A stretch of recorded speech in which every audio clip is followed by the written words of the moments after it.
La semaine de la pop philosophie saison 15 présente Liberté, équité, solidarité.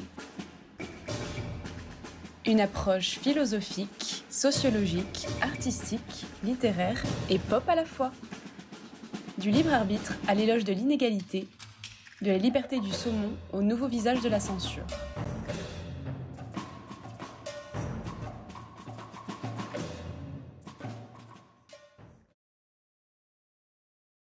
Bien, bonsoir à toutes et à tous. Merci d'être venus malgré le changement de programme de presque dernière minute. Merci d'avoir trouvé ce nouvel espace et merci à la librairie de nous offrir cet accueil magnifique. On se retrouve donc pour une conférence dans le cycle de la 15e année des rencontres de la pop philo organisée par Jacques Serrano, qui s'intitule cette année Liberté, équité et solidarité. Et pour en discuter ce soir, on a avec nous Estelle Ferrarez. Bonsoir. Bonsoir. Estelle, tu es professeure de philosophie morale et politique à l'université de Picardie Jules Verne et tes recherches portent principalement sur les philosophies féministes, les philosophies de la vulnérabilité et les théories de la démocratie et de l'espace public, notamment inspirées par le philosophe allemand Jürgen Habermas, qui a été l'objet d'ailleurs de ta thèse en 2001. Qui s'intitulait Culture et espace public d'après l'œuvre de Jürgen Habermas. Et ce qui va nous intéresser ce soir, c'est plutôt ton nouveau livre qui est paru chez Vrin, qui s'intitule Le marché de la vertu, critique de la consommation éthique. Et alors, tu vas donner ce soir une conférence qui s'intitule Commerce équitable, commerce des indulgences. Et je ne vais pas déflorer le propos, mais pour dire un petit peu ce dont on va parler ce soir, il sera question du fait que le commerce équitable implique que la justice peut être une question de prix, peut être rendue par un prix, ce qui implique qu'on peut tout mesurer, c'est-à-dire qu'on peut avoir la valeur de ce qui serait juste ou non, de ce qui compense une destruction ou non, et ce qui implique aussi que, ce que tu nous expliqueras tout à l'heure, qu'une destruction quelque part sur la planète peut être compensée par 20 centimes plus cher quand vous achetez votre savon à Monoprix à côté.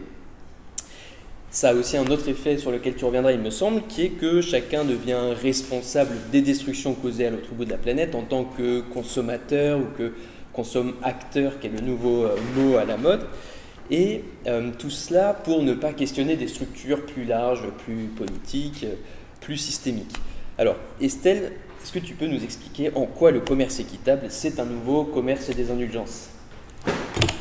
Alors oui, merci pour cette introduction. Donc, en gros, ce que je veux vous présenter aujourd'hui, c'est vraiment une partie d'une réflexion plus générale sur ce que j'appelle, ce qu'on appelle la consommation éthique, hein.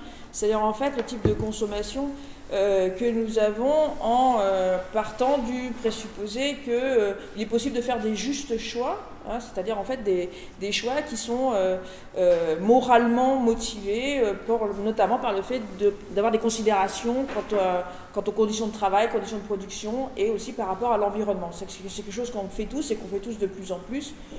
Donc ce qui peut aller du fait d'accepter de payer un peu plus cher une barrette de chocolat parce qu'elle est supposée avoir été produite d'une manière qui permet un mode de vie décent à son producteur. Ça va du fait de prendre en considération la quantité d'emballage qui va rester après que nous ayons consommé notre shampoing, par exemple.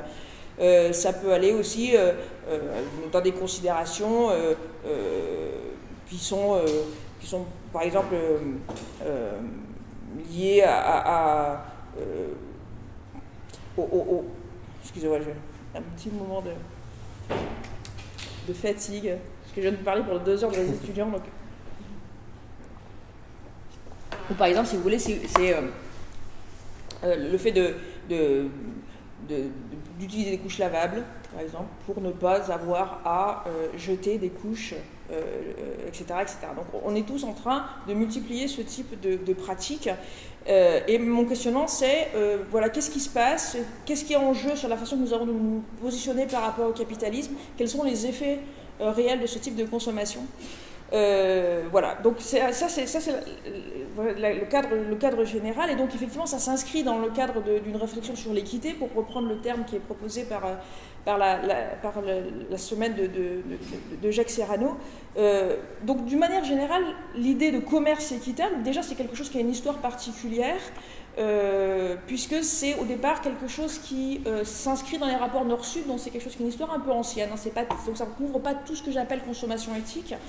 Le commerce équitable, donc c'est à partir des années 1970, et en plus c'est une idée qui historiquement vient des églises protestantes, donc qui ont voulu mettre en place des formes de commerce qui se substitueraient à la charité. Donc ça c'est le point de départ. C'est-à-dire qu'il s'agissait de venir en aide aux pays du Sud d'une manière qui n'était pas simplement le fait de transférer des fonds. Et donc, d'une certaine manière, il y avait derrière un certain nombre de considérations quant à la dignité, enfin bon, des choses comme ça. Et donc l'idée d'équité, là, en fait, ce dont il s'agit, c'est un sens un peu particulier, c'est pas forcément le sens qu'on donne toujours au mot équité, mais là, ça voulait dire le fait de ne pas tirer avantage autant que l'on le pourrait d'une asymétrie de position qui nous permettrait, à nous, consommateurs de pays du Nord, de tirer avantage, c'est-à-dire en fait de tirer avantage de cette exploitation, de rapports de production, de modes de production, etc. etc. Donc l'idée c'est de se montrer ici, si vous voulez, entre guillemets, hein, c'est se montrer équitable. Et un des premiers éléments que je voudrais garder à l'esprit, c'est le fait de... au fond, le premier élément, c'est une position qui reste asymétrique. C'est-à-dire, en fait, ça n'est pas une correction. C'est-à-dire, en fait, je ne fais pas usage de mon pouvoir, mais pour autant, le pouvoir reste bien tel quel. C'est-à-dire que je me retiens de porter tort à ce producteur-là, etc., etc. Donc ça, c'est un premier élément, une première considération sur ce que veut dire ici équitable. Donc, c'est se montrer équitable. Et comme tu viens de l'annoncer, en fait, tout ça se pose dans le cadre d'une critique plus large de la consommation éthique, hein, puisque la consommation éthique, elle est pour la plupart d'entre nous une forme de critique du capitalisme. Et donc c'est ça, c'est à partir de là que j'essaye de rentrer. C'est-à-dire que quand nous faisons ça, nous faisons une sorte de pari. Nous considérons qu'il est possible d'amender, de corriger le capitalisme en y injectant des considérations morales. C'est-à-dire qu'on se dit qu'il est possible, dans nos rôles de consommateurs, par toute une série de petits achats, c'est-à-dire à même notre vie quotidienne, d'éviter les excès du capitalisme. Donc ça veut dire aussi que nous nous attribuons, et ça c'est un des thèmes que je développerai un peu plus tard, donc une responsabilité donc individuelle, hein, c'est-à-dire qu'il nous appartient à nous en tant qu'individus et que consommateurs de corriger ou de prendre une forme de maîtrise sur la marche de l'économie et par elle sur la marche du monde. Première étape, là, peut-être ce qu'il faut tout de suite souligner hein, par rapport à ce vers quoi je veux aller, c'est-à-dire jusqu'à quel point est-ce que ce que nous faisons est une critique du capitalisme et une manière de s'arracher au marché. Bon, il faut tout de suite voir que dès le départ, ce que nous faisons, notre geste, ou en tout cas la finalité de notre geste, ne peut être honoré, enfin ne peut être réalisé que pour autant que le marché joue son rôle. C'est-à-dire qu'évidemment, si l'idée c'est d'éviter par exemple la disparition des abeilles et que donc je fais mes achats de manière à éviter des produits qui menaceraient les abeilles, évidemment sauver les abeilles de ce monde, c'est quelque chose qui ne peut avoir lieu que pour autant que plein d'autres gens le fassent. C'est-à-dire qu'en fait, ma finalité ne dépend pas de moi, même si je suis extrêmement consistante. C'est-à-dire qu'en fait, je parie sur la force d'agrégation du marché. Donc la manière même qu'a le marché de se concevoir et de fonctionner lorsqu'il est conçu sur un mode libéral, hein, c'est-à-dire c'est une somme d'actes individuels, en fait je parie là-dessus pour corriger le capitalisme. C'est-à-dire en fait de toute manière je parie sur le capitalisme pour corriger le capitalisme. Donc ça c'est une première chose qu'il faut garder en tête. Qui est peut-être un premier paradoxe. Mais en fait, moi, mon point de départ, c'est plutôt de prendre au sérieux toute une série de loupés que nous connaissons tous, c'est-à-dire la plupart du temps, lorsqu'on commence à consommer un certain type de marchandises parce qu'ils sont supposés éviter de porter un certain tort à une entité qui peut être des animaux, la nature, un certain groupe, en fait on va en provoquer un autre. Je ne sais pas si vous avez remarqué ça, mais on a tous des dizaines d'exemples de ce type-là. Par exemple, les véhicules électriques. Bon, ça c'est un des exemples les plus connus, hein, c'est-à-dire le fait de la maîtrise en énergie que ça a supposé, qui s'était supposé, en fait, a finalement intensifié l'extraction de certains métaux, hein, comme le lithium, l'aluminium et le cobalt, et une extraction qui est extrêmement toxique en général pour toute la région, pour l'eau, mais même les formes de vie aux alentours, hein, c'est-à-dire même les populations souvent ont été chassées du bien au loin, les formes de vie traditionnelles détruites, etc., etc. On peut faire le même exemple avec le développement des biocarburants, hein, qui en fait ont été le point de départ, donc au nom de la promotion d'énergie renouvelable, d'une pollution généralisée des eaux, des sols, dans des régions absolument énormes, hein, qui sont désormais dédiées à ces carburants. La demande de papier recyclé qui va toujours plus grande, qui va toujours plus vite et qui augmente tout le temps, ça entraîne une augmentation de l'usage d'énergie polluante, hein, comparativement à ce que requerrait la production de papier vierge. On peut faire encore la même chose avec le fait d'écouter de la musique en streaming par opposition au fait d'acheter des vinyles. Enfin, il y a toute une série, je suis sûre que vous allez certainement peut-être après me donner des exemples que je ne connais pas, mais en fait, typiquement, quand je parle de ça, les gens en connaissent beaucoup plus. Bon. Alors, on peut voir les choses de deux manières. C'est-à-dire, soit, en fait, on n'a pas bien fait, on n'a pas essayé assez fort, assez bien, on n'était pas assez informé, ou bien peut-être que là, il y a un problème fondamental, et c'est ça que j'essaye de faire, c'est-à-dire de regarder, de prendre au sérieux cet ensemble de loupés, et de dire peut-être que finalement, ce n'est pas des loupés, c'est qu'en fait, ça ne pouvait pas être autrement. C'est-à-dire qu'en fait, l'injection, pour reprendre mon expression, hein, de considération morale est quelque chose d'impossible sur le marché, parce que le marché, il est autopoïétique, hein, c'est-à-dire en fait, il ne comprend que sa propre logique, il est absolument imperméable à toute norme, donc, et d'abord les normes morales qui viendraient de l'extérieur. Donc à partir de là, il ne fait que toute arrivée d'une norme morale, d'une intention morale sur le marché, ne peut que dérailler et donc avoir des effets qui ne sont absolument pas ceux qui sont escomptés. Donc moi, le pari que je fais, ça c'est le cadre de ma critique générale, c'est que c'est pas donc anecdotique, c'est pas que quelquefois on a mal fait, c'est qu'en fait ça ne peut finir que comme ça, parce que le marché précisément est complètement imperméable à nos injonctions morales. Et donc à partir de là, espérer corriger le marché avec le marché, c'est commettre une erreur de catégorie. En fait, ce serait ça un peu à la fois mon point de départ et le cadre général. Et puis, donc, effectivement, comme tu l'as déjà annoncé, bon, c'est quelque chose qui repose lourdement sur l'idée de responsabilité, c'est-à-dire la responsabilité que nous aurions donc en tant qu'individus. Alors, cette responsabilité d'ordre moral, elle est vraiment à comprendre comme une forme d'imputabilité. C'est-à-dire, en fait, c'est la responsabilité comprise, et c'est vraiment quelque chose qu'on peut voir aussi bien sur les réseaux sociaux, mais aussi dans les interactions. En fait, quand vous parlez de vos pratiques de consommation, c'est vraiment une imputabilité au sens où on recherche un coupable. En fait, c'est comme ça que ça se passe. C'est-à-dire que l'imputabilité, c'est rechercher le véritable auteur d'un fait. Voilà. C'est ça la définition de ce type de responsabilité. Il y a d'autres définitions, mais je pense que c'est ça qui est en jeu, au sens où, fréquemment, le fait que vous communiquiez, que, par exemple, vous n'achetez que tel type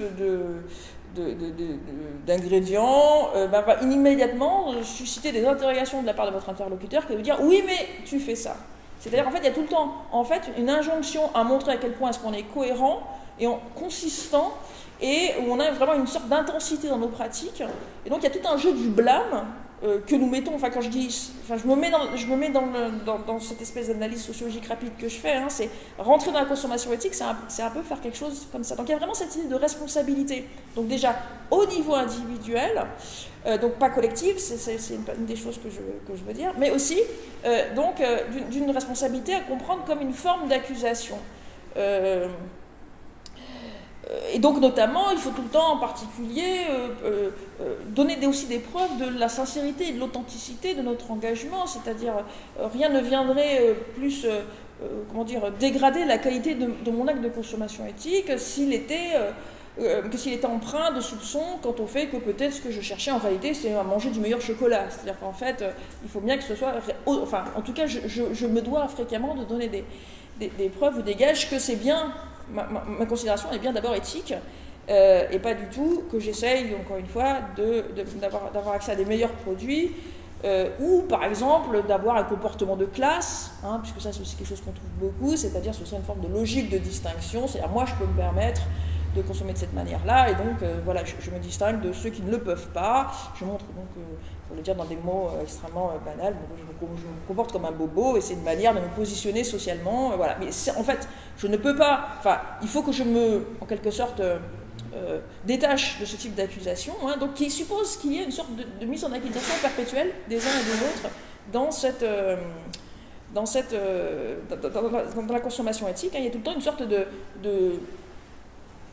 mise en, enfin voilà, de soupçon qui va peser sur la sincérité des pratiques, et qui en fait s'est traduit tout simplement même dans l'histoire même de ce livre, c'est-à-dire qu'à chaque fois que j'ai commencé à expliquer que je travaillais là-dessus, que j'essayais d'expliquer le problème que c'est la consommation éthique, mais c'était systématique. La première réaction de mon interlocuteur et de mon interlocutrice a toujours été « Ah ouais, non mais c'est vrai, en fait, il y a des gens, ils font ça parce que en réalité, ils espèrent avoir du chocolat de meilleure qualité. » Enfin voilà. Et en fait, je pensais que c'était ça l'attaque, comme s'il ne pouvait être que ça, l'attaque qu'on pouvait porter à la consommation éthique. Alors, donc c'est véritablement, c'est quelque chose qui va supposer donc une forme de considération qui est une sorte de faute morale, hein, que nous aurions si nous ne consommions pas éthiquement. Et donc, à ce titre, hein, donc, la fin de la planète, par exemple, puisque c'est bien un des enjeux, donc la fin de la planète, ça devient affaire de faute morale personnelle, hein, c'est bien ça. Et donc aussi, son salut, le salut de cette planète, eh bien, ça devient affaire de salut individuel. Donc il y a une sorte de rédemption et de la Terre et de nous-mêmes, hein, qui va passer par la marchandise. C'est un petit peu le type de paradoxe devant lequel on se retrouve placé. Il y a évidemment aussi des formes de gratification morale, hein, que nous pouvons ressentir, que nous avons peut-être tous ressenti, c'est-à-dire effectivement une sorte de bonne conscience, hein, qu'il est relativement facile de cultiver, surtout lorsqu'on se confronte à des pratiques complètement opposées, du style particulièrement vulgaire, par exemple venant de certains rangs, on va dire populistes, de droite, qui vont se rouler dans les métaux polluants, dans les emballages, et revendiquer en fait le fait de ne pas avoir cure de la nature, ou de ne pas avoir cure du sort des travailleurs qui ont produit cette marchandise. Donc c'est vrai qu'il y a une sorte de gratification morale, de dire mais non, mais moi je pense à autrui. Donc, bon, il y a toutes ces choses qui se mettent ensemble là autour de cette pratique. Qui font aussi la force, hein, et la difficulté de résister à ce genre d'ensemble de pratiques, d'autant plus qu'elles sont en train de se généraliser. Et donc peut-être dernier élément sur vraiment la question de la responsabilité, imputer une faute, c'est donc dire que d'autres n'ont pas la faute. En fait, hein, c'est bien ça, c'est l'imputabilité, c'est dire, voilà, puisque s'il s'agit de trouver le véritable responsable d'un fait, c'est bien que donc il y en a certains qui vont se retrouver blanchis. Et bon, ça c'est bien quand même le fait d'individualiser à ce point-là la responsabilité, c'est bien le fait de considérer que d'autres responsables potentiels, comme par exemple les entreprises, les États, les collectifs, voire les classes sociales, hein, pour reprendre quelques exemples qu'on pourrait développer, eh bien eux ne sont pas les responsables, ou le sont moins. Et en tant qu'individu, donc j'ai véritablement un rôle tout particulier à jouer au moment où je passe en caisse, puisque finalement c'est l'endroit ou le moment où j'assure mon responsabilité. Donc si vous voulez, alors il y a aussi toute une réflexion auquel on pourra revenir après, je ne crois pas trop, sur le fait que il y aurait des formes de pratiques collectives, ce ne serait pas complètement individuel, c'est-à-dire il y aurait des pratiques collectives à mesure où il y aurait des mobilisations par des associations qui feraient des campagnes de publicité, qui du coup auraient quelque chose de politique, puisqu'en fait elles généraliseraient ce type de pratique. Moi je pense que là il y a quelque chose de faux qui fait que de toute façon on va toujours se retrouver devant une forme de responsabilité privée, puisque c'est de toute manière, in fine, le moment où on honore cette responsabilité, c'est bien seul en tête-à-tête avec la caisse. ou avec son téléphone portable si on est en train de payer sur son téléphone portable, sur l'ordinateur. Donc en fait je pense que là il y a vraiment une forme privée qui est indépassable. Aussi donc c'est encore une fois une manière de parier sur ce que j'ai dit tout à l'heure sur l'agrégation. C'est-à-dire qu'en fait la forme de collectif qui apparaît, c'est cette forme pauvre, donc de l'agrégation de volonté individuelle qui est opérée par le marché. Pareil pour la question des entreprises. C'est-à-dire en fait, d'un côté, il n'appartient pas à l'État de prendre certaines décisions. Par exemple, le fait que, je ne sais pas si vous avez vu, désormais vous avez des compagnies qui produisent des œufs, donc qui ont mis en place des manières de ne pas broyer les poussins mâles, puisque c'est ça qui se passe. Bon. Donc en fait finalement, sauver les poussins mâles, c'est finalement une décision que vous avez face à la caisse, enfin un petit peu avant la caisse, entre la boîte X et la boîte Y, alors que par exemple on pourrait tout simplement interdire le broyage des poussins mâles. Bon. Donc si vous voulez, il y a une idée que c'est à moi de faire l'effort et non pas à l'État, aux institutions, donc, qui est peut-être un peu problématique. Et puis effectivement, il y a aussi la question donc, des entreprises qui se retrouvent en quelque sorte déchargées de ce type de responsabilité. Alors, bon, ça c'est un petit peu les réflexions sur la responsabilité là, que tu as annoncées. Mais peut-être ce que je voudrais faire maintenant, donc, c'est effectivement rentrer dans ce qui est un peu le cœur de ma critique. C'est au fond jusqu'à quel point est-ce que, et encore une fois je parle de quelque chose qui est nolens volens, enfin c'est-à-dire c'est évidemment pas conscient, c'est quelque chose auquel nous participons et pour être parfaitement clair, auquel je participe, c'est-à-dire je critique quelque chose que je fais, c'est pas pour dire de l'extérieur c'est pas une position externe quoi. Il me semble qu'il y a une forme de complicité intrinsèque donc de la consommation éthique avec le fonctionnement du marché qui a à voir avec le type de catégorie que nous actualisons. C'est-à-dire en fait nos manières de penser et nos manières en particulier de penser la justice et donc de penser l'équité pour revenir sur ce terme. Et donc en fait, voilà, moi il me semble que dès lors qu'on fait de la consommation éthique, on va se mettre à donc considérer à transformer, si vous voulez, des torts, des dommages qui vont être infligés à la nature, à des êtres humains, à des modes de vie, en coûts. Et ça, c'est véritablement quelque chose qui apparaît très clairement autour de l'idée de juste prix. Le juste prix, en fait, c'est une très belle idée qui a donc une nouvelle résurgence depuis quelques temps. C'est donc au départ, si on revient jusque-là, c'est une idée qu'on trouve déjà chez Aristote. Donc il y a toute une histoire qui va passer par saint Thomas d'Aquin, jusqu'à revenir au début des années 2000 et être réactivé, par exemple en France, par des théoriciens politiques comme Serge Latouche. Enfin voilà, mais donc ça c'est une très vieille histoire. Le juste prix. Donc, si vous voulez, l'idée d'un juste prix, c'est l'idée d'un prix donc qui ne serait pas déterminé par la rencontre de l'offre et de la demande sur le marché, mais qui en fait supposerait de trouver la véritable valeur de quelque chose, c'est-à-dire une valeur qui serait là et en fait qu'il faudrait retrouver. Donc c'est un concept aussi, j'ai oublié de le mentionner, en fait, qui à un moment donné, de nouveau, il y a beaucoup de choses assez chrétiennes derrière les rubriques de la consommation éthique, même si on l'a oublié, mais par exemple, il y a eu toute une réflexion sur le juste prix à la fin du XIXe siècle, au sein de l'Église.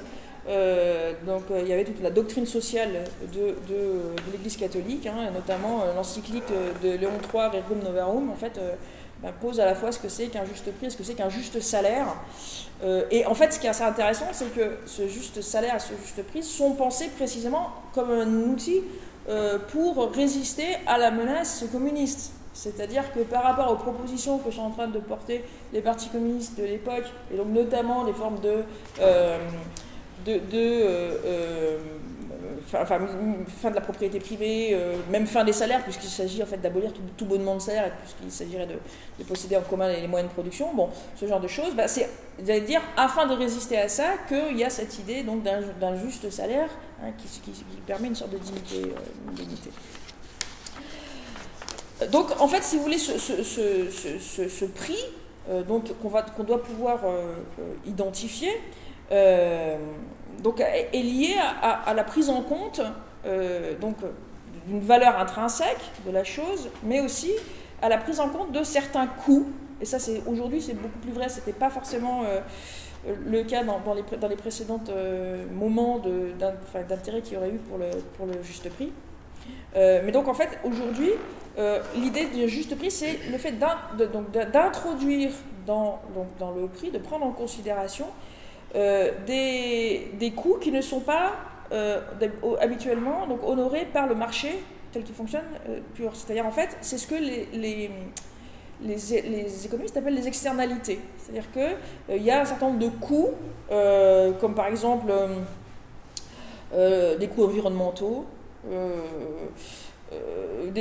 qui en fait ne sont pas quantifiés, donc ne sont pas payés. En fait, c'est simplement le marché laisse d'autres payer plus tard, à un autre moment peut-être, de prendre en charge les dégâts qui auront été faits. Donc là, il s'agit, si vous voulez, de refaire rentrer dans le prix ces coûts qui jusque-là ont été oubliés. Donc coûts de production, frais de conversion justement aux critères du commerce équitable,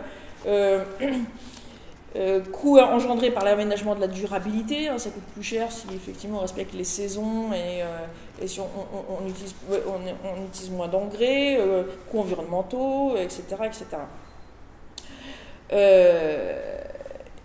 Donc cette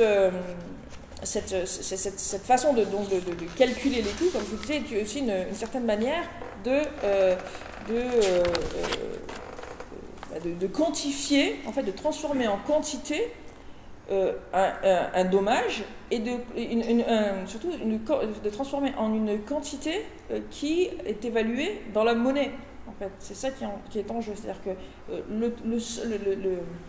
le tort qui va être fait, je ne sais pas, la destruction d'un marécage, c'est quelque chose que peut-être on peut corriger par le fait de payer un peu plus cher un produit, une marchandise produite à côté d'une autre manière.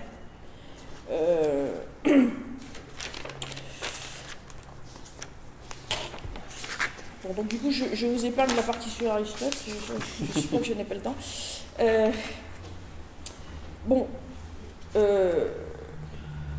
Un élément déjà dans cette idée de quantification, hein, de mise en équivalence de tout avec tout, qui est en jeu, c'est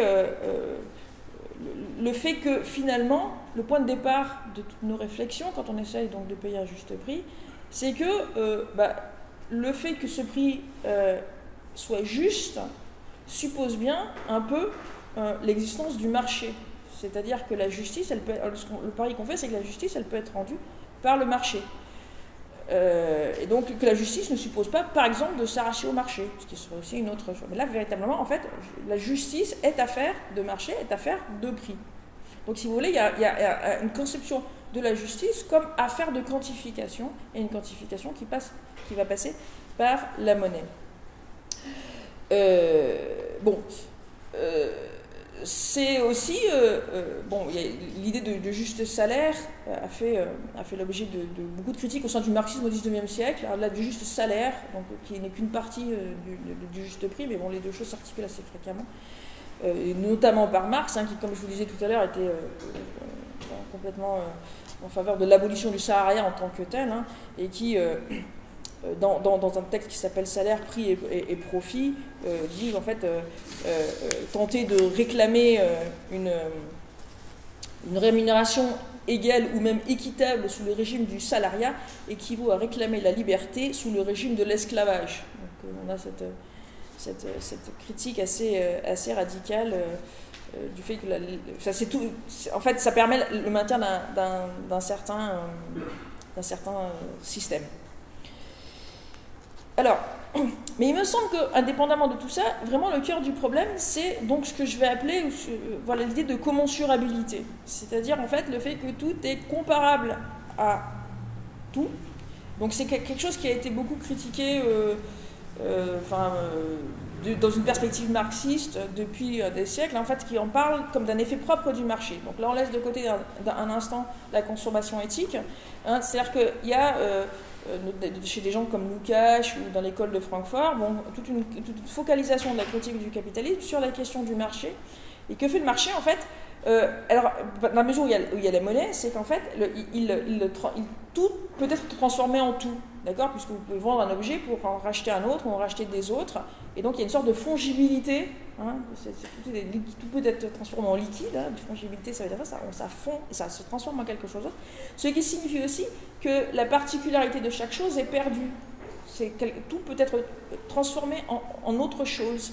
Mais peut l'être par le passage, si vous voulez, par un compte, puisque ce compte, c'est le compte qui est permis par la monnaie, d'accord? Donc, du coup, je peux très bien transformer, je ne sais pas, un très grand nombre de ces petites bouteilles d'eau, j'en prends 600, ok, je peux le transformer en ça. Enfin, le marché peut le faire.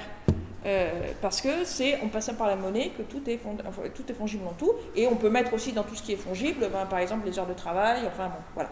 Donc l'idée c'est que le marché, il a un aspect nivelant de négation de la particularité, donc qui fait que tout est comparable, et tout est comparable de manière quantifiable.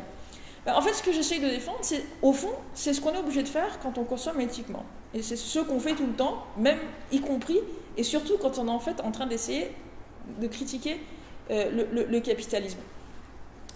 Parce qu'en fait, dans l'idée de juste prix, et notamment dans le fait de tenter de faire rentrer dans le prix d'un certain nombre d'externalités, qu'est-ce qu'on essaye de faire? D'abord, on essaye de rendre comptabilisable ce qui ne l'est pas encore. Hein. Donc, les dommages du marché vont se retrouver découpés, quantifiés. Hein. Donc là, c'est typiquement ce qu'on trouve avec le prix du carbone, hein, dans le but de promouvoir des renouvelables.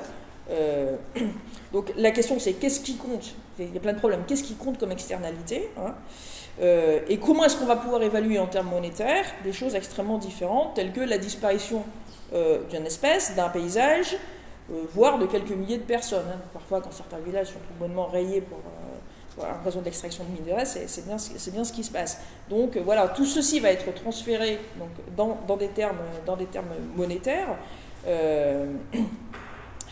Et au-delà, on va trouver toute une série de problèmes. C'est-à-dire comment est-ce que on va pouvoir, par exemple, évaluer d'un certain nombre de dommages qui n'ont pas encore eu lieu, mais qui auront lieu dans le futur, dont on verra la matérialisation dans le futur. Voire y compris dans plusieurs siècles. Hein. Mais il me semble que le problème, c'est pas tellement ça, parce que le poser comme ça, c'est justement se dire peut-être que finalement, c'est pas très exact ce qu'on essaye de faire, on n'arrive pas bien à évaluer, mais poser la question de on n'arrive pas bien à évaluer, c'est encore dire qu'il faudrait évaluer. Donc en fait, c'est mettre en jeu cette commensurabilité que je tentais d'approcher là tout à l'heure. Donc en fait, le problème c'est tout simplement qu'on est en train, c'est pas tellement la tentative de déverser certains pans, c'est pas tellement l'exactitude de la manière que nous avons de déverser certains pans de la réalité dans le monde des chiffres, c'est précisément le fait de déverser ces pans entiers de la réalité dans le monde des chiffres. Donc de cette manière, on réduit, comme je disais tout à l'heure, les choses, la nature, les êtres humains à un ensemble de paramètres qui permettent donc leur valorisation et leur échange, et donc c'est véritablement une mise en équivalence.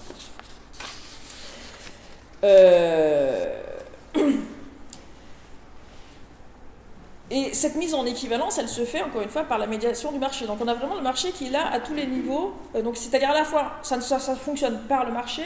Ce que j'active, si vous voulez, quand j'essaie de me comporter éthiquement sur le marché, ce sont des manières de fonctionner, ce sont des catégories intellectuelles qui sont celles du marché, hein, celles de la mise en équivalence. Donc si vous voulez, on a une sorte d'épaississement de toutes les manières dont fonctionne le marché et auquel nous concourons précisément en pensant échapper à la logique du marché, en pensant être moraux. Alors, on peut prendre des exemples qui sont le fait d'institutions. Par exemple, vous avez aujourd'hui toute une série d'agences qui sont grassement rémunérées en général par l'Union européenne, hein, qui proposent des tables d'équivalence entre un certain nombre de choses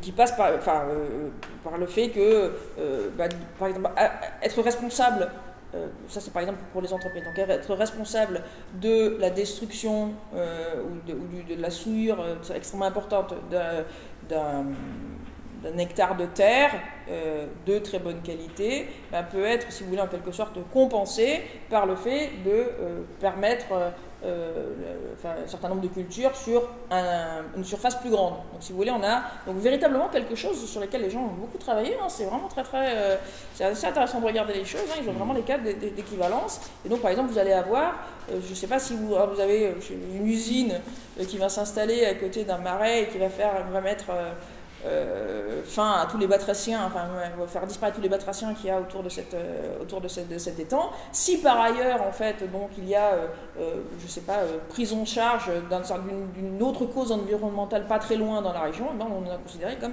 en fait équivalent. Il y a une réparation des dommages faits aux batraciens. Donc il y a vraiment cette mise en équivalence, hein, qui est assez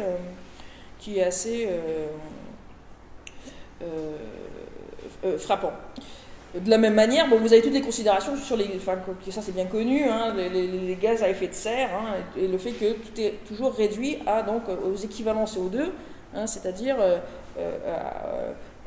au pouvoir radiatif de ces différents gaz.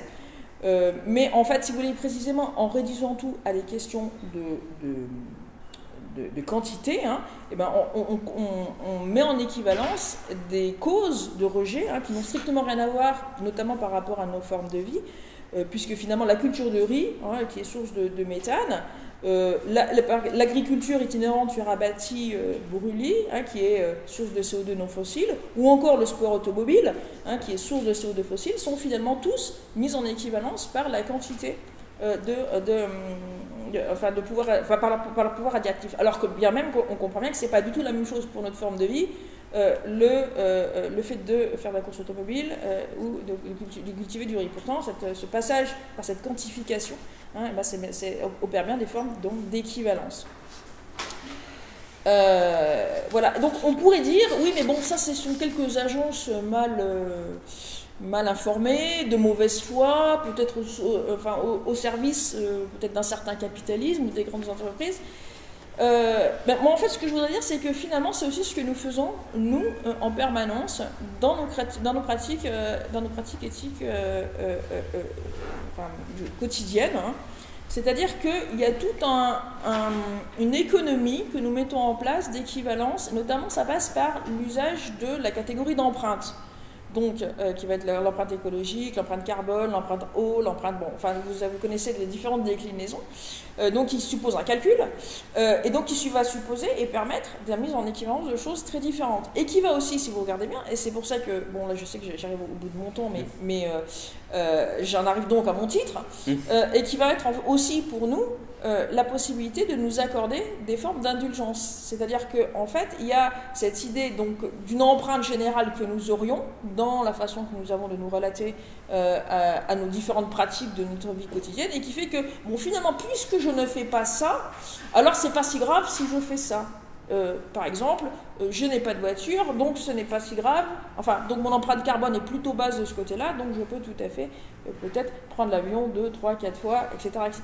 Et cette petite opération mentale, en fait, que nous faisons tous, toutes, c'est encore une fois cette activation donc de cette commensurabilité, hein, de considérer que tout peut être transformé en tout, et donc une manière, si vous voulez, pour nous, alors même que nous pensons être critiques du capitalisme, de fonctionner très exactement comme le capitalisme et le marché attend de nous de le faire. Et donc, voilà, pour finir, et c'est aussi une manière de placer dans ce petit commerce que nous faisons entre nos moments de bonne conscience et nos moments de mauvaise conscience, de nous accorder donc des indulgences, au sens où il était possible au sein de l'Église catholique donc de s'acheter donc son salut. Voilà, je vais m'arrêter là.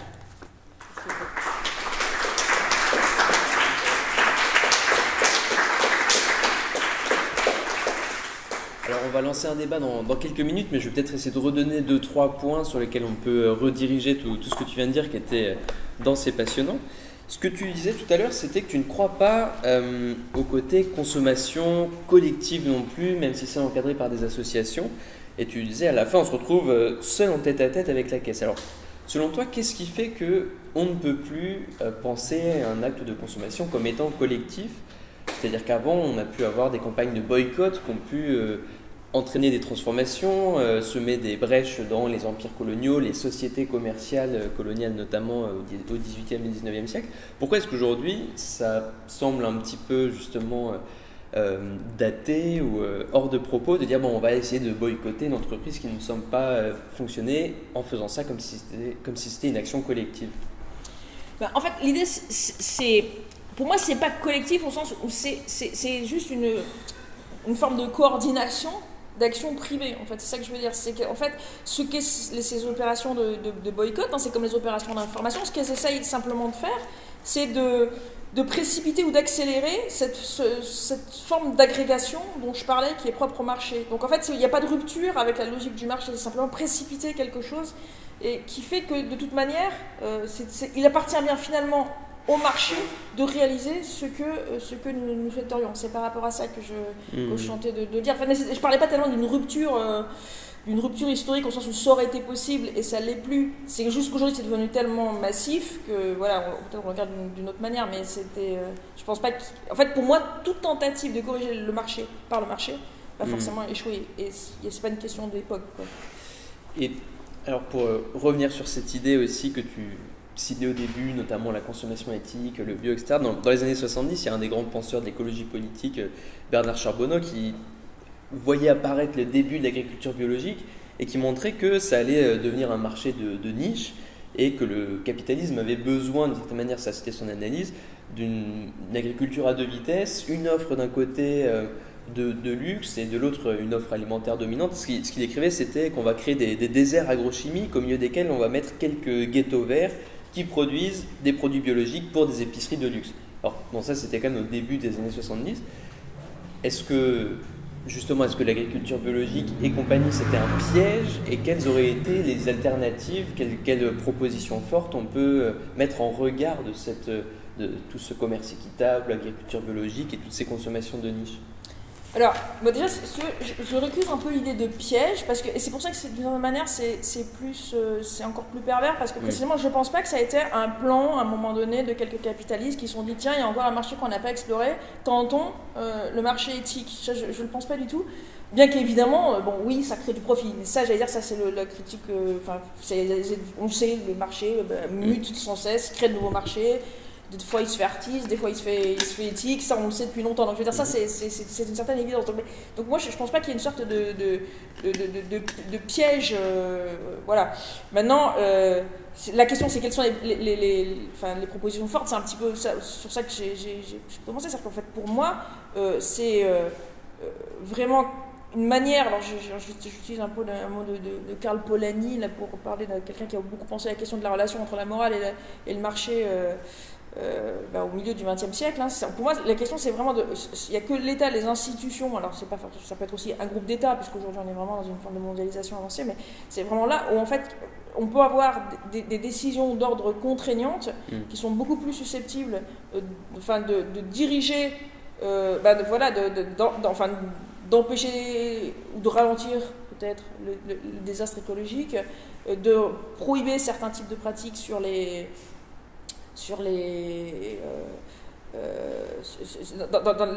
conditions de production.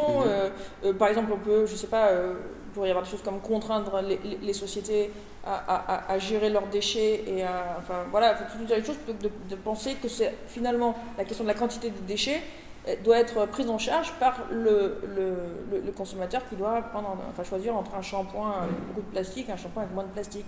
S'il y avait à la fois l'empêchement, par exemple, l'interdiction complète de toute forme de plastique, ou l'obligation par l'entreprise qui l'a produit du recyclage et ou de la destruction des déchets en particulier, c'est infiniment plus efficace. C'est ça, l'idée, c'est que c'est le marché la mauvaise entrée en fait. Et alors pour dernière pas de côté pour après ouvrir le débat, dans la suite de ton livre, tu parles d'une autre forme de vie qui consisterait à vivre vrai. Est-ce que tu peux nous dire en quelques mots de quoi il s'agit? Oui, alors ça, j'allais dire, c'est tout le côté séduisant de la consommation éthique. C'est-à-dire que, justement, ça ne se donne pas simplement comme quelque chose qui serait, justement, cet acte devant la caisse. C'est que ça. Mais en même temps, en fait, ceux qui consomment éthiquement, en faisant ça, ils se positionnent, ils font pas que ça. Il y a vraiment là, ils tentent, ou nous tentons, de répondre véritablement à la question comment vivre. Donc c'est une question beaucoup plus large, c'est vraiment une implication existentielle pour la plupart des gens qui se sont lancés là-dedans, d'autant plus que ça se radicalise et d'autant plus que ça, voilà, il y a une sorte d'émulation autour de tout ça. C'est-à-dire que voilà, au fond, à quoi j'aspire en consommant éthiquement, donc c'est pas simplement être un bon petit consommateur, c'est à vivre autrement, c'est ce que je suis en train de faire, et donc de vivre vrai, c'est-à-dire de vivre en consonance avec la nature, en consonance avec ma propre nature, de manière à renouer avec ce qu'est un être humain, ce qu'il devrait être. Voilà, donc en fait c'est plutôt sur la séduction que ça exerce. Et pourquoi est-ce que ça fonctionne finalement aussi bien? Parce que précisément ça ne se donne pas comme quelque chose qui aurait une toute petite ambition. C'est véritablement vivre autrement, vivre vrai, au sens de vivre d'une autre manière, et d'une manière qui est en consonance avec, encore une fois, la nature, avec ce qu'est l'être humain, etc. etc. Et donc quand je dis que c'est un vivre vrai, oui, une autre forme de vie, ça se donne comme ça, mais c'est pas pour ça que c'en est une. Voilà, c'est ça la réponse. Estelle Ferrarez, merci beaucoup. Merci à vous. On va prendre des questions de la salle, on a le temps de discuter. Merci beaucoup, c'était très intéressant. Vous rejoignez un petit peu quelque part ce que dit Jean-Marc Jancovici sur certains points, je pense que vous pouvez connaître.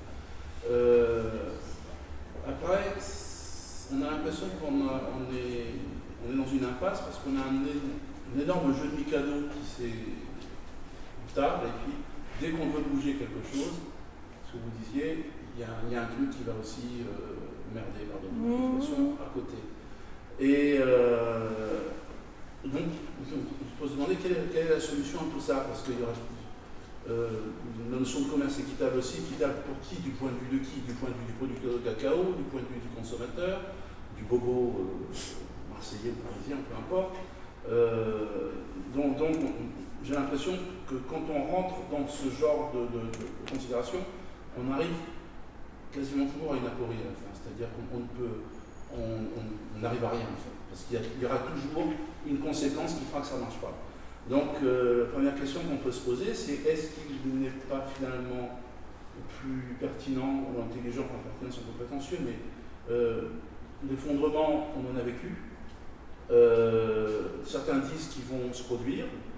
Si ça se produit, ça va être un peu embêtant. Mais après, c'est comme quand on est dans des descentes à vélo dans un chemin rocailleux, on peut freiner un petit peu, et on sent la gamelle arriver, et on fait en sorte de faire que la gamelle soit la moins problématique possible. Et c'est pas un atterrissage, c'est une gamelle, mais on essaie de limiter les dégâts. Vous nous proposez la piste d'un effondrement éthique, en quelque sorte. Est-ce que ça te semble... faire un effondrement, d'essayer de se rapprocher un petit peu aux branches, parce que le marché ne se régulera pas, sinon ça serait déjà fait. Et pour rebondir, donc, comme après un effondrement, on se reconstruit, on est en 45, on a 30 glorieuses, on est 30 années, toujours de bonheur.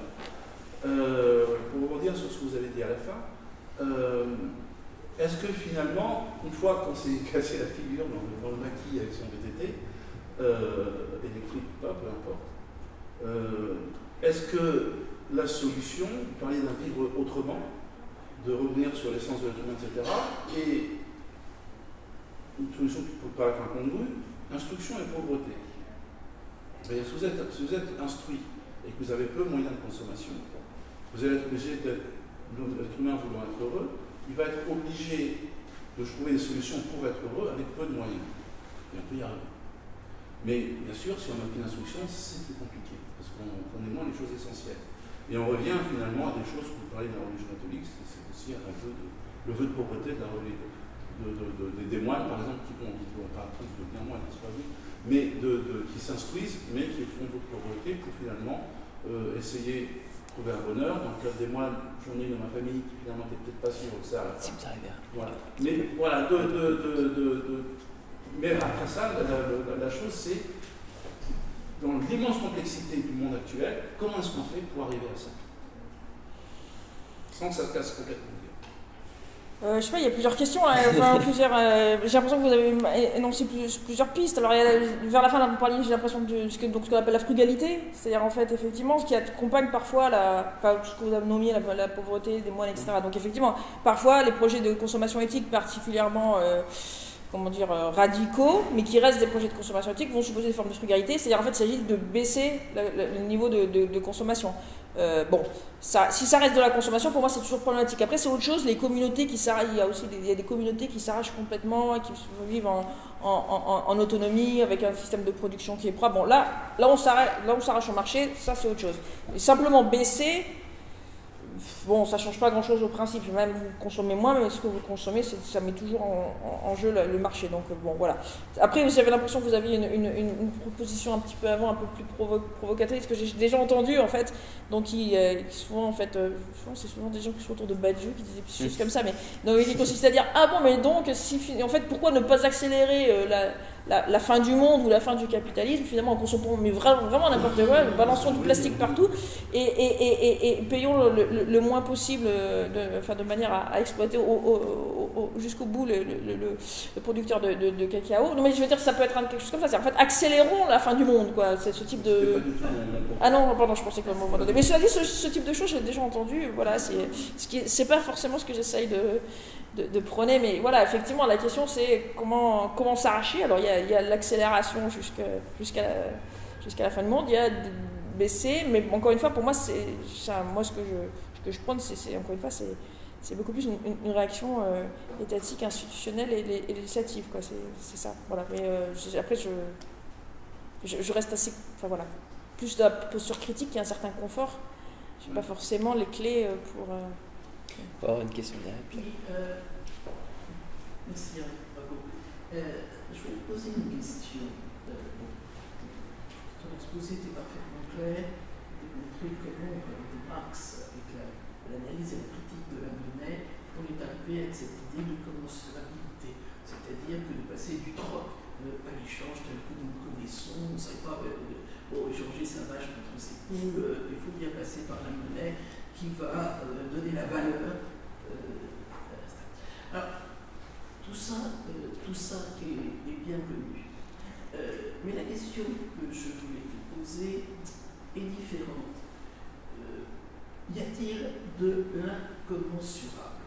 Si on prend, et c'est quelque chose qui peut être très choquant dans un système capitaliste où tout passe par l'évaluation comptable, vous perdez un enfant parce qu'un chauffard l'a écrasé, etc., la compagnie d'assurance va évaluer qu'il y a un barème, un enfant, ça vaut tant. Donc, là, il y a un problème de commensurabilité énorme. Là, il faudrait réfléchir longtemps pour arriver à voir comment on peut jouer là-dessus. Alors, pour revenir au point de départ, je parlais des indulgences, qui est le problème du thème qui va évidemment lutter contre le trafic des indulgences. Il touche à la question de la commensurabilité. Est-ce que le fait que l'on puisse donner le denier du culte et nous assurera le paradis, une place, ou bien réduira d'un certain temps notre passage au purgatoire?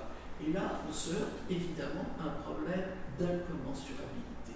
Donc, la question que, à mes yeux, on doit poser à l'économie d'une manière générale, si on veut sortir du ronronnement capitaliste, c'est une question philosophique de la commensurabilité. Y a-t-il de l'incommensurable? Et là, je crois que c'est une interrogation profonde qu'il faut conduire pour modifier évidemment l'ensemble de ce système de relations marchandes, je dirais même du commerce au sens large du terme, commerce même entre les individus, etc. Voilà. La question philosophique pour moi, c'est y a-t-il de l'incommensurabilité? Mais je pense, en tout cas, je ne pense pas qu'elle soit philosophique là, la question. En fait, je crois qu'il y a des décisions qui peuvent être prises ou pas. La question n'est pas une incommensurabilité de type, je sais pas, ontologique, ou est-ce qu'il y aurait des lieux qui résisteraient à toute forme de commensurabilité. C'est pas ça, de toute façon, ce sont des ensembles de décisions qui sont prises à un moment donné dans une société, qui décident soit de tout rendre commensurable, soit de considérer que certaines exceptions, comme on a longtemps eu, enfin on a eu longtemps un capitalisme qui effectivement considérait que certaines choses ne pouvaient pas être vendues. Bon, on est un peu en train de sortir ça, mais effectivement pendant longtemps on ne pouvait pas vendre des organes humains, on ne pouvait pas faire plusieurs choses comme ça. Bon, il y avait des choses qui restaient hors marché. Donc il y a, en fait, chaque époque décide ce qu'elle verse dans ce régime. Et donc du coup, on peut mettre justement, il y a toutes les réflexions aujourd'hui sur les communs, ce qu'on essaie d'appeler les communs, donc qui pourraient être, je sais pas, l'eau ou l'air, ou est-ce que ça reste de l'incommensurable. Bon, enfin, mais je pense que c'est justement, c'est pour ça que je ne pense pas que la question elle soit philosophique, quoi. Je pense que il n'y aurait pas à identifier quelque part quelque chose. Ça ne serait pas des choses, c'est une question en tant que telle. On sait que l'incommensurable existe en mathématiques. Il y a des grandeurs qui sont incommensurables. Donc c'est de reprendre à la racine la question du commensurable. Oui, enfin je pense que oui, non, c'est une remarque, je pense, enfin c'est une proposition que tu fais qui consisterait à repenser la commensurable. Oui, on peut être d'accord sur ça, ouais. Il y avait une question au fond et après notre à droite.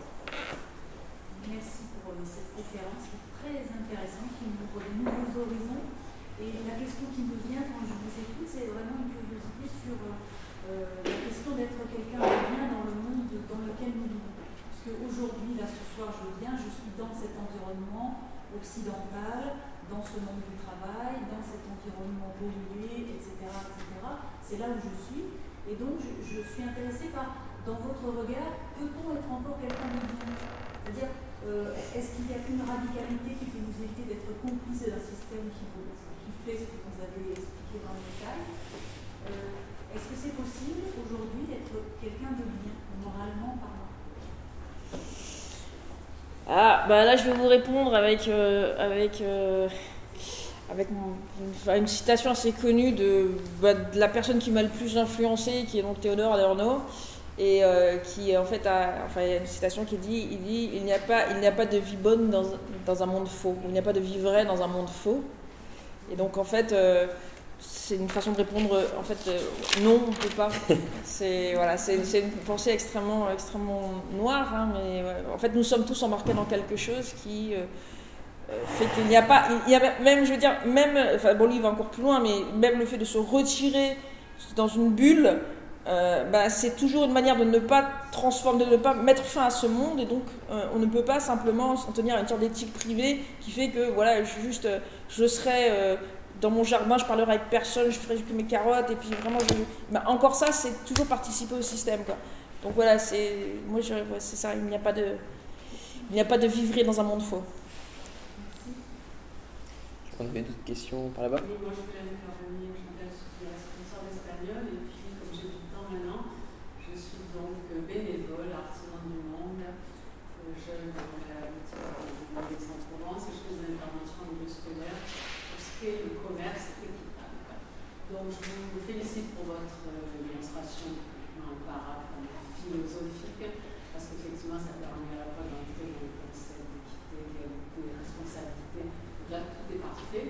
Après ce que je reconnais, c'est qu'il y a un peu des raccourcis, des choses un peu confuses. Quand on parle de l'envers, pour les couches par exemple, le commerce équitable, ce serait plutôt l'opposé, c'est-à-dire qu'on lutte contre l'enjeu et le pouvoir des multinationales à une petite échelle, et on va essayer de créer des filières en dehors du marché international, du commerce international, pour justement entrer à un tout petit niveau en concurrence avec les grosses firmes, les grosses multinationales qui existent. Je vous donne l'exemple du chocolat. L'un des chocolats qui a un produit, à l'origine, ce sont les conquistadors qui sont allés chercher, qui l'ont amené ici, qui l'ont amené ici. Bon. Et donc, c'est un constat déjà de départ. Ensuite, la valeur cacao fait partie d'une cotation, elle est cotée en bourse.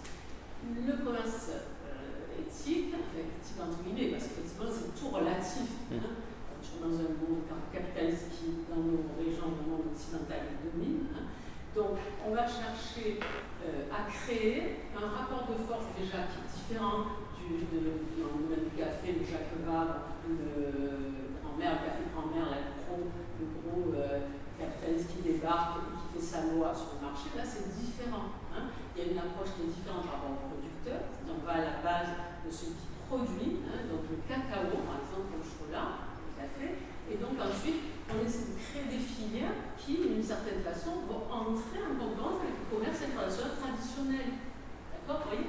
Donc, après, vous parliez, c'est un peu du greenwashing, vous parlez. Bon, ce qu'il faut reconnaître, c'est que c'est très limité en termes de commerce, hein, puisque le commerce, c'est tout petit, c'est sûr, par rapport au commerce international.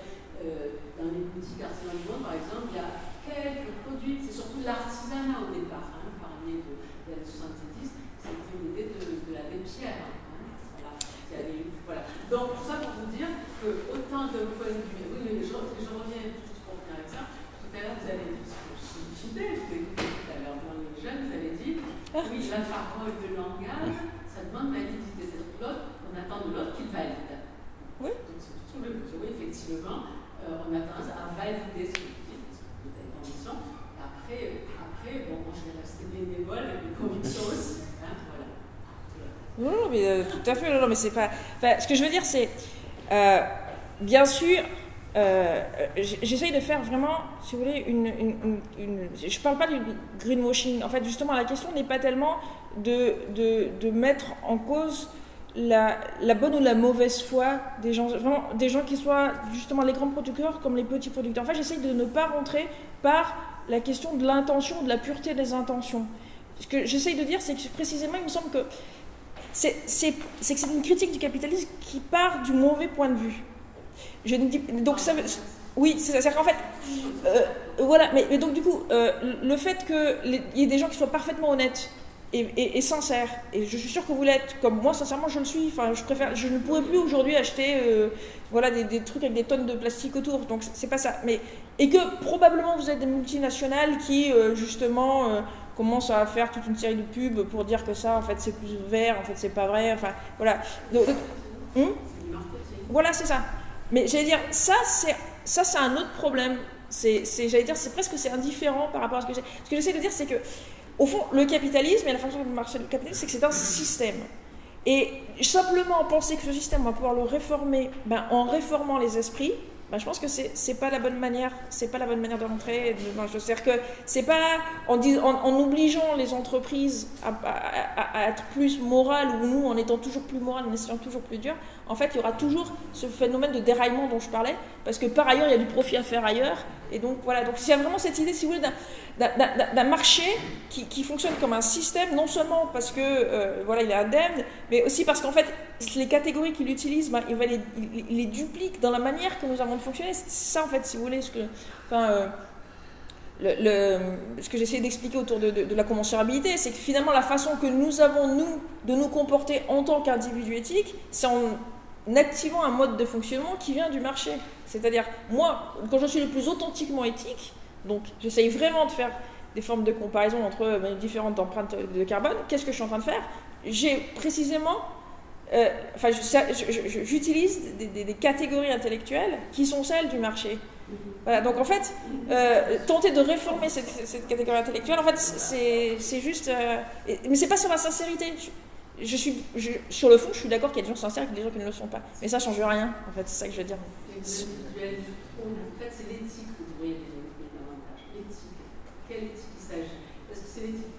Nous, on est une société de consommation. Il y a des gens qui crèvent la faim. Voilà. Donc, pourquoi se situer toujours de notre point de vue à nous? Nous, on n'a pas d'autre choix qu'être consommateur à un moment donné. On essaie de, comme vous dites, de n'être que consommateur, c'est quand même normal. Votre homme livré, le monde de tout le monde. Oui, enfin, je suis d'accord, on rêve, mais la question c'est de se donner les moyens de rentrer sur terre. Les communautés sont rarement autosuffisantes. Quand vous parlez de communautés qui s'organisent, sont rarement autosuffisantes. Donc à un moment donné, il faudra faire du livre. et on revient dans un système capitaliste, d'économie, de marché, etc. Il y a un vrai problème pour échapper, ça, je suis d'accord. Ouais. On va avoir une question ici. Il y a un terme, je crois que tu n'as pas utilisé, mais j'ai l'impression que c'est un peu inhérent et figurant à tout le monde, c'est la culpabilité. J'ai l'impression que sur les questions à la compose, il y a un fond de ça. Et j'ai l'impression que c'est vraiment là-dessus. Ça m'a amené une réflexion aussi sur, notamment sur les présidentielles, c'est un truc qui revient à chaque fois, c'est qu'on vote plus pour, mais qu'on vote contre systématiquement. J'ai l'impression que là on est un peu dans cette posture où on fait comme on peut. Et du coup, ça rejoint une insatisfaction permanente. Et donc, voilà, c'est deux points, mais c'est surtout sur la culpabilité, si tu peux en dire un mot. J'ai l'impression d'entendre sans qu'il soit... Oui, c'est peut-être ce que j'appelais imputabilité, en fait. C'est-à-dire comprendre la responsabilité comme le fait d'être coupable. C'est-à-dire non pas une responsabilité active, mais au fond, c'est ça, quand je parle de ce que c'est... Là, je pensais aux Eric Kerr qui a écrit des choses là-dessus. Hein, c'est-à-dire qu'au fond, derrière l'idée de responsabilité, il y a toujours quelque part la racine dans le mot imputabilité, hein, c'est-à-dire qui est le véritable auteur d'un fait. Quand on cherche un responsable, on cherche qui est le véritable. Donc, encore une fois, qui est le coupable. Et donc, le coupable, c'est nous, si nous ne le faisons pas, si nous prenons le shampoing qui est plein de plastique. Mais j'ai l'impression que quelle que soit la décision, au final, on apporte cette culpabilité. J'ai l'impression que c'est ce que tu démontres aussi, c'est qu'au final, il y a un peu... Il n'y a pas d'option. Là, les questions qui sont posées aussi, on continue à chercher des réponses sur comment on fait pour être quelqu'un de bien, comment on fait pour consommer éthiquement. Oui, mais après, c'est la question de la transformation, ce qui est notre problème. C'est-à-dire la culpabilité, c'est finalement qu'est-ce que je m'attribue, qu'est-ce que j'attribue comme cause. Est-ce que moi, je me mets finalement comme cause première de l'état du monde? Ça, c'est une première question, ça, effectivement, qui va éventuellement susciter des formes de culpabilité au sens de sentiment de culpabilité, ce qui est le cas pour moi, j'imagine comme beaucoup de gens dans la salle. Ça, c'est une première chose. Et ensuite, par contre, il me semble que la question de la transformation, de comment est-ce qu'on peut changer complètement le disque dur, quoi, ça, c'est une autre question, mais qui suppose de ne pas partir de ça. C'est-à-dire, en fait, qu'est-ce que moi, en tant que consommateur, après, c'est différent de devenir un activiste, ou de passer sur le plan politique, mais le fait de considérer que je peux régler en tant que consommatrice l'état du monde, c'est là le problème. Voilà. Déjà, le fait de nommer consommateur comme un acte en lui-même, c'était pas déjà un problème? C'est un acte segmenté, la consommation, oui. Ça suppose d'arbitrer entre différentes marchandises qui me sont offertes. L'action de consommer, de la séparer de son but, c'est pas déjà un petit problème? Je sais pas. Je vois pas forcément, mais pour moi non. On peut parler de pratique si vous voulez, au sens de quelque chose d'inscrit dans un temps long, c'est ça. Moi j'ai du mal à le définir comme un acte. Si je veux une tomate, je ne consomme pas. Pour manger, si j'ai besoin de manger, je ne consomme pas, je mange. Oui, mais si vous l'êtes procuré sur le marché, vous allez consommer aussi. On va avoir une question ici. Ouais, j'avais une question remarque, en fait, j'ai trouvé votre exposé brillant, merci. Et on note en toile de fond cette idée que le marché a cette capacité de tout dévorer, y compris son contraire, y compris lui-même finalement. Je trouve que ça, vous l'avez bien exposé. Mais justement, c'est ce que disait Marx, mais justement, est-ce qu'on peut pas inférer au marché la capacité parfois de proposer des pistes d'amélioration? Et je pense notamment, alors vous avez mentionné le bio, Laurent, mais je pense par exemple aux produits véganes, végétariens, aux produits viande végétale, etc., qui apparaissent dans les rayons. C'est quand on sait qu'on pollue 10 à 20 fois plus en mangeant de la viande qu'en n'en mangeant pas, est-ce que c'est pas parce que le marché dévore même son contraire que finalement on trouve dans les rayons de la viande végétale qui va polluer 10 à 20 fois moins que la viande animale? Donc est-ce qu'on ne peut pas prêter des vertus aussi à cette main invisible du marché? Alors, déjà, il faudrait voir ce qui se passe, qu'est-ce que c'est qui est dans ces steaks, par exemple, est-ce que c'est... il y a plein de choses, vraiment j'en sais rien là pour le coup, mais par exemple, moi j'ai récemment lu des choses sur le fait que la viande synthétique, par exemple, qui est la chose sur laquelle il y a beaucoup de travaux qui sont faits, c'est pas de la viande végane, c'est de la viande synthétique, c'est-à-dire en fait le fait de créer in vitro, en fait des cellules et tout ça, par exemple, apparemment ça va avoir une empreinte carbone catastrophique. Moi je parle vraiment des steaks de soja, des choses comme ça, on utilise du végétal, ce qui fait qu'on chante le circuit qui consiste à nourrir des animaux avec des végétaux, mais les nourrir et travailler sur eux jusqu'à les tuer en fait. Donc ça pollue beaucoup. Si on se cantonne au végétal, mathématiquement, on pollue moins. Je pense au contrôle de Laurent qui a sans doute ces sujets aussi. Sans compter qu'ils envoient du méthane dans la voilà,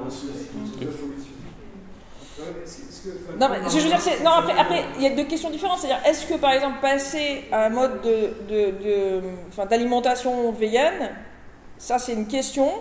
Ensuite, il y a la question, encore une fois, du marché. C'est deux choses différentes. C'est-à-dire, est-ce que notre manière de s'alimenter, et ensuite, il y a le fait de l'arrivée donc de marchandises qui ont été produites d'une certaine manière sur laquelle il faudrait, à mon avis, enquêter. Mais peut-être, évidemment, je suis sûr qu'il y a des corrections. Enfin, pour moi, c'est le flux général qu'on observe qui va toujours finir par créer des désastres, mais bien sûr que si on regarde dans le microscopique, il y a peut-être quelques pratiques qui du coup permettent une légère amélioration. Je suis en train d'essayer de faire quelque chose de macro là, donc peut-être qu'effectivement on peut trouver quelquefois des choses qui font une amélioration.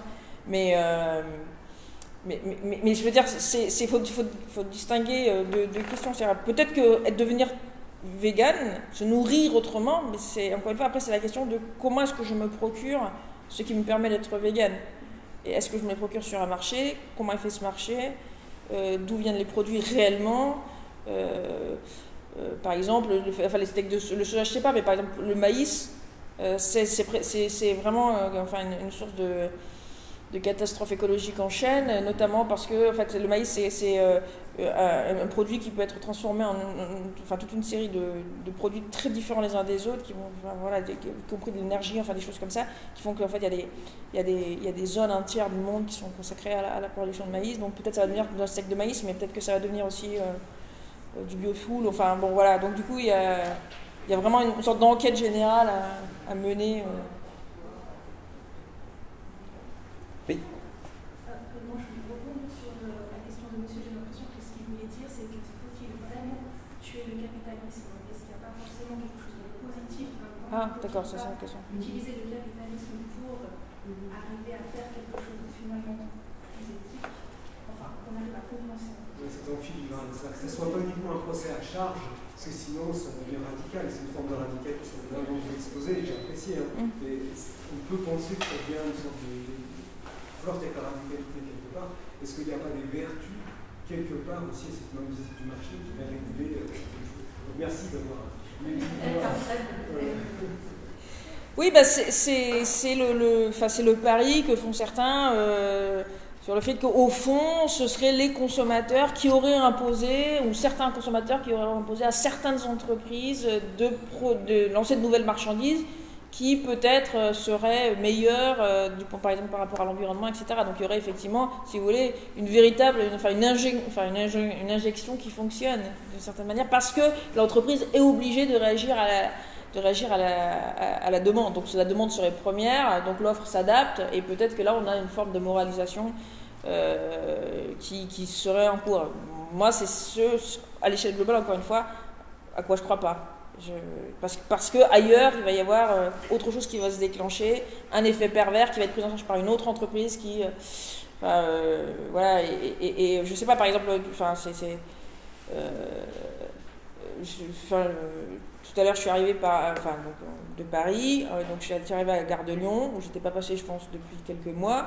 Là, j'ai été absolument frappée. Maintenant, il y a des écrans publicitaires digitaux partout, mais c'est incroyable, il y en a un tous les 4 mètres. Mais y compris gigantesques en fait, et tout ça donc sur lequel passent des publicités très variées, parce que c'est des images, mais aussi donc d'entreprises qui par ailleurs peuvent faire aussi offrir des produits éthiques, notamment je prends une banque que je connais puisque c'est la mienne, et qui effectivement quand on va chercher des conseils en termes d'investissement, on fait signer une sorte de charte. Là, est-ce que vous êtes suffisamment conscient des questions environnementales et tout? Donc là, c'est vraiment du greenwashing complet. Mais donc, ils tentent de se donner une sorte d'image verte. Et puis, qu'est-ce qu'ils ont fait là, comme ça, sur un écran de, je sais pas, 8 mètres sur 4, toute la nuit, toute la journée. Pour des steaks de soja. Non, pour la banque en question. C'est bouclé. On va avoir le temps pour 2 dernières questions à monsieur tout au fond et après je vais vous prendre votre question aussi. Mais on va avoir les 2 dernières, puis après on pourra continuer devant la librairie, mais ils sont en train de fermer leurs portes. Enfin, juste, excusez-moi, pourquoi j'ai dit ça, c'était simplement pour dire qu'y compris peut-être qu'il faut aussi aller au-delà de la marchandise pure, c'est-à-dire que peut-être que effectivement l'espèce de produit, de placement financier qui m'était proposé par cette banque est peut-être un peu plus vert, mais si par ailleurs l'entreprise donc a recours de manière indirecte à tous ces panneaux en France et partout ailleurs, etc., ben, finalement, si on met la focale de manière un peu plus en s'éloignant, ben voilà, faut peut-être pas regarder que la marchandise. Il y a beaucoup de choses sur ce que c'est que le marketing.